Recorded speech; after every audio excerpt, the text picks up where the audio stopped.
Hello guys, welcome all of you to your own channel friendship education. और आज हम यहाँ अकाउंटेंसी के बेसिक अकाउंटिंग टर्म्स का पार्ट 2 कवर करने वाले हैं। बहुत ही मज़ेदार टॉपिक होगा क्योंकि पिछली बार जो टर्म्स थी वो थोड़ी बेसिक थी, कुछ लो लेवल्स की थी। आज मिडिल लेवल्स की टर्म करेंगे और इसकी नेक्स्ट वीडियो में हम हायर लेवल की टर्म्स बहुत अच्छे से कवर कर लेंगे। फिर हम अकाउंटिंग प्रोसेस चालू करेंगे। तो बिना देरी किए और आपका समय बिना गवाए हम शुरू करते हैं हमारी आज की पहली टर्म एक्सपेंसेस। इससे पहले हमने पढ़ा था एक्सपेंडिचर। तो एक्सपेंसेस क्या होता है? Costs incurred by a business in the process of earning revenue are known as expenses. Revenue क्या होता है? टोटल हम कितना पैसा अर्न करते हैं। मैंने मान लो मेरे पास एक गुड था जिसे मैंने ख़रीदा था 10,000 में, बेचा 15,000 में, तो जो 15,000 रुपये आए वो कहेंगे रेवेन्यू। और जो एक्सपेंस था उस गुड के पीछे, एक्सपेंस क्या था? 10,000 जो मैंने ख़रीदा। इससे एग्जांपल क्या हो सकते हैं? डेप्रिसिएशन। डेप्रिसिएशन यानी ये एक इम्पॉर्टेंट और टर्म्स है। जैसे हम मशीनरी ख़रीद के लाए तो साल दर साल उसकी वैल्यू गिरती रहती है। मान लो हमने रिपेयर कराई तो उसकी वैल्यू गिर गई, कुछ ख़राबी हो गई तो उसकी वैल्यू और गिर गई। तो साल दर साल हमें एवरेजली उनकी वैल्यूज़ को कम करते रहते हैं। रेंट हो गया, वेजेस हो गई, जो एक्सपेंस है। रेंट हो गया, जैसे मान लो मैंने गोडाउन ख़रीद रखी है, उसमें अपना सामान डालता हूँ, तो रेंट पे करने पर उन सामान की वैल्यू बढ़ती रहती है। उन सामान का जो कॉस्ट है, जो एक्सपेंस है उस सामान पर, वो बढ़ता रहता है। वेजेस पे करता हूँ तब उस सामान को बनाने की जो वैल्यू है वो बढ़ जाती है। सैलरी पे करता हूँ, वेजेस और सैलरी, इंटरेस्ट है, कॉस्ट ऑफ हीटर है, लाइट है, वाटर बिल है, टेलीफोन बिल है, वो सब। फिर आते हैं excess of revenue of a period over its related expenses during an accounting year is profit. अब यहाँ आता है एक और important term, profit. Profit, income अलग अलग चीज़ें। ध्यान से सुनिए, प्रॉफिट क्या होता है? अभी मैंने एग्जांपल बताया, एक्सपेंस हुआ 10,000 का, रेवेन्यू मिला 15,000 का। तो एक्सपेंस था 10, रेवेन्यू मिला 15, तो एक्स्ट्रा क्या मिला? 5,000। वो एक्स्ट्रा जो होता है वो होता है profit, excess of revenue. Expenses से जो वैल्यू हमें ज़्यादा मिली वो हो गया excess of revenue. Profit clear. अब आते हैं गेंस। गेंस और इनकम एक ही बात होती है और प्रॉफिट से अलग होता है। ये एक ऐसा प्रॉफिट होता है जो उन इवेंट्स से या उन ट्रांजैक्शन से बिजनेस को एक्सीडेंशियली मिलता है। एक्सीडेंट होता है मतलब एक तरह से अचानक से मिलता है, रेगुलर नहीं होता। जैसे मान लो मेरे पास मशीन थी, कबाड़ होने ही वाली थी, मैंने उसे बेच दिया। तो मान लो 10,000 की मशीन थी, हमें उसके 500 रुपये मिल गए। तो हमने तो उसे पूरा यूज़ कर दिया, उसकी वैल्यू को पूरा डेप्रिसिएट करके पूरी ख़त्म कर दी, तब भी हमें 500 रुपये मिल गए। तो वो क्या है? हमारे लिए गेन है। मशीनरी क्या होती है? Fixed asset. उसको बेचने से कुछ पैसा मिले तो क्या हो गया? वो गेन हो गया। Winning a court case, court में कोई केस चल रहा था तो नॉमिनी के द्वारा हमें पैसे मिल गए, ठीक है, ये गेन है। तो पूरे साल क्या कोर्ट में केस चलता है? नहीं। हम पूरे साल कबाड़े मशीनें बेचते हैं? नहीं। हमेशा मशीन ख़राब नहीं होती और जनरली हम कंसिडर करेंगे कि मशीन हमेशा ही चलती रहेगी। फिर आता है परचेजेस। तो हम सामान खरीदने की प्रोसेस को क्या कहते हैं? Purchases. Purchases are the total amount of goods procured by a business on credit on cash or for use or sale. तो परचेजेस क्या होता है? गुड्स को ही परचेज कहते हैं। हमारा जो बिजनेस है वो जिस सामान में डील करता है, जिसे बेचता है, खरीदेगा, बेचेगा, तो क्या गुड्स हैं, उन्हें गुड्स कहते हैं particular.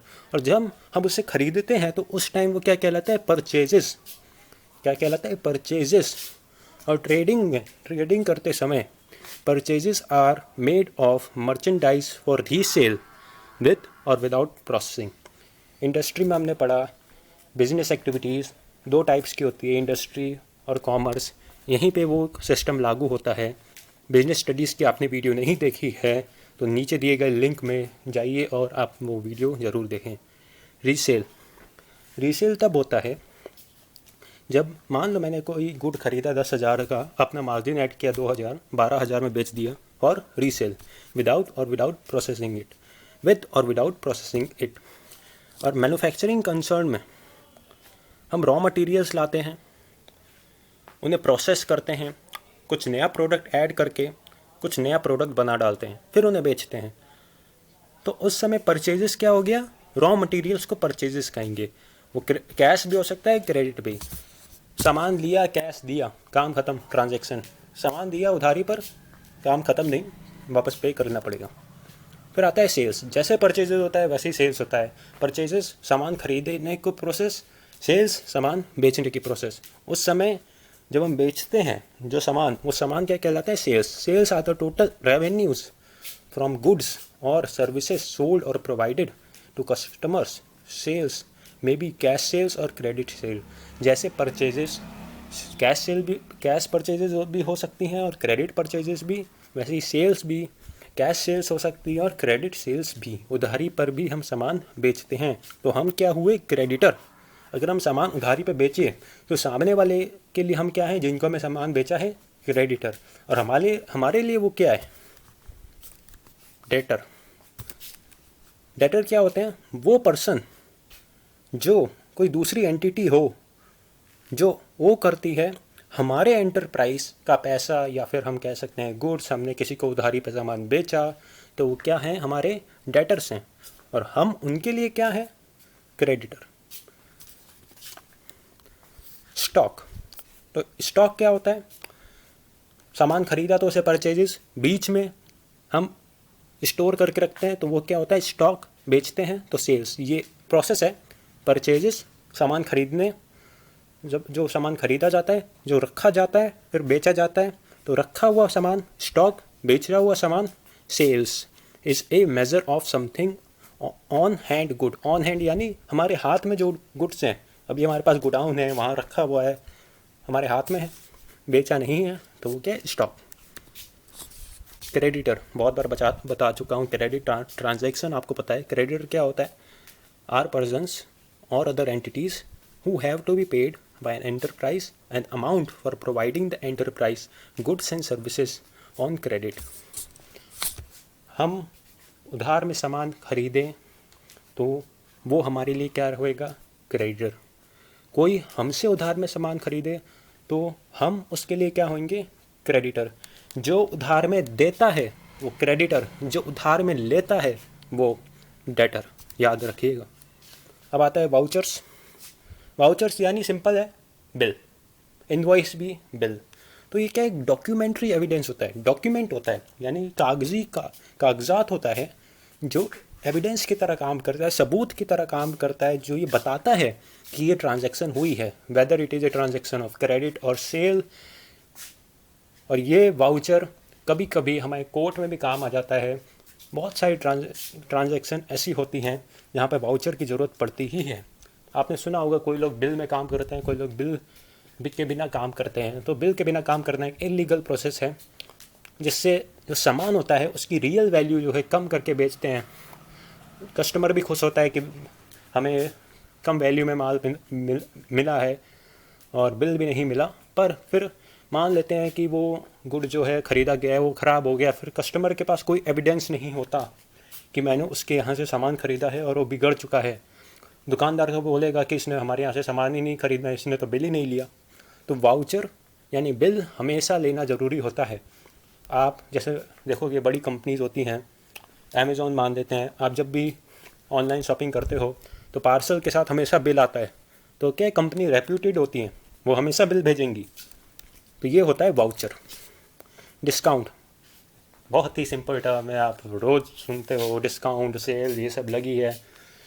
Discount is the deduction in the price of the goods sold. Deduction यानी कम होना।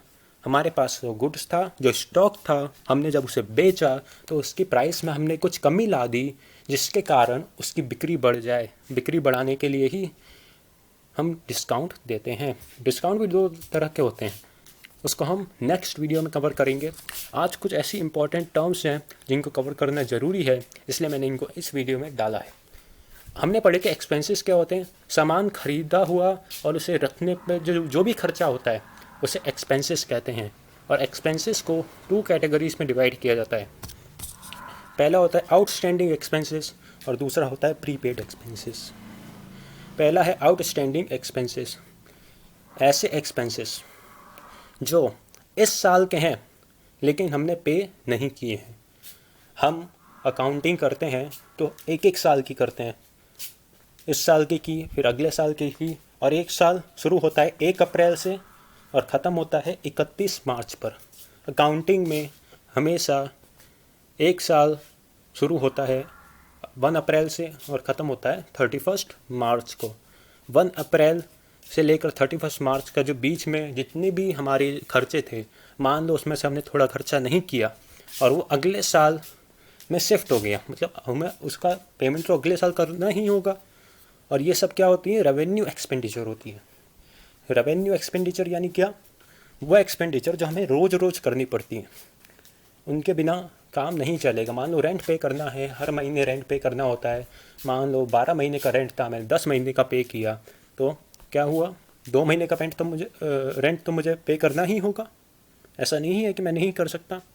तो जो 2 महीने का रेंट था वो मैंने अपनी लाइबिलिटी समझकर अपने पास रखा है कि मुझे वो पे करना है।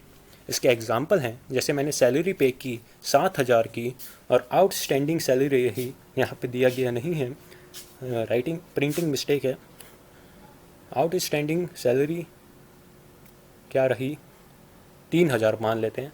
मानो 7,000 थी इस साल की उसकी सैलरी और मैंने उसे 10,000 थी उसकी इस साल की सैलरी, पर मैंने उसे 7,000 दिए, मतलब 3,000 अभी भी बकाया है। तो ये क्या है? हमारा आउटस्टैंडिंग एक्सपेंसेस। अब इसी का जस्ट अपोजिट प्रीपेड एक्सपेंसेस, वो एक्सपेंसेस जो अगले साल के हो और मैंने इस साल कर दिए, यानी प्रीपेड। हम बोलते हैं ना प्रीपेड चेक दे दिया, प्रीपेड हमने मोबाइल रिचार्ज कर लिया, तो क्या है? अगले साल का इस साल, तो वो हमारे लिए क्या है? एक एसेट हो गई, लाइबिलिटी रही नहीं, एसेट। मान लो 10,000 मैंने रेंट पे किया, उसमें से 3,000 इस साल का था, 3,000 सॉरी नेक्स्ट साल का था, मतलब 7,000 इस साल का था, 3,000 नेक्स्ट साल का कर दिया, मतलब अगले साल मुझे सिर्फ 4,000 पे करते हैं। तो 3,000 हमारा क्या होगी? एक एसेट हो गई जो हमारे अगले साल में काम आएगी। हमने पढ़ा एक्सपेंसेस, इसका अपोजिट इनकम। तो इनकम क्या होती है? Income is categorised into 2 categories. 2 categories में इनकम को डिवाइड किया जाता है। पहला है अक्रूड, दूसरा है अनअर्न्ड। अनअर्न्ड इनकम क्या होती है? इनकम जो कि अगले साल की होती है पर हमें एडवांस में अभी मिल गई, तो उसे कहते हैं अनअर्न्ड इनकम। जो हमें अर्न नहीं हुई है, हमने अर्न नहीं की है, लेकिन हमें पहले ही मिल गई। तो ये बताओ कि हमारे लिए क्या हुई? एक लायबिलिटी हुई। लायबिलिटी क्यों? क्योंकि हमें उसके लिए काम करना होगा, अभी हमें उसे सर्विस प्रोवाइड करनी होगी, उसे गुड बेच सर्विस प्रोवाइड करनी होगी, तो ये एक लायबिलिटी हुई। हमने एग्जाम्पल देखते हैं। हमें रेंट रिसीव हुआ 11,000 का, जिसमें 3,000 नेक्स्ट ईयर का था। अब यार सामने वाले ने 3,000 नेक्स्ट ईयर का बेच दिया, तो मैं उससे अगले साल क्या कितने का हुआ? 8,000 रुपये लूँगा, जो कि 1 साल का होता है? नहीं, उसने 3,000 नेक्स्ट ईयर का पे कर दिया, मतलब मैं उससे अब 5,000 रुपये लूँगा, 8,000 नहीं, क्योंकि इसने 3,000 पहले ही पे कर दिए। ये हमारी एक लायबिलिटी हुई। फिर आता है अक्रूड इनकम, इसका जस्ट अपोजिट, वो इनकम जो हमने अर्न कर ली है, जो इस साल की है पर हमें अभी नहीं मिली है। तो ये क्या है? हमारी एक एसेट है। एग्जांपल है, हम मान लो हमें 10,000 का रेंट रिसीव हुआ, जिसमें से और 2,000 उसमें से ड्यू हैं। 10,000 का रेंट है, 2,000 ड्यू हैं, तो मान लो तो हो गई हमारी जो रेंट है वो क्या है? 12,000 का इस साल का, पर हमें मिले सिर्फ 10,000, तो मतलब 2,000 में हमें नेक्स्ट ईयर में मिलेंगे और उससे हमारा प्रॉफिट इंक्रीज़ होगा। तो आज के लिए बस इतना ही। थैंक यू बने रहने के लिए। जिन्होंने भी एंड तक ये वीडियो देखी है उनके लिए बहुत बहुत शुक्रिया। लाइक शेयर सब्सक्राइब कहने की ज़रूरत नहीं। Okay, thank you, bye bye.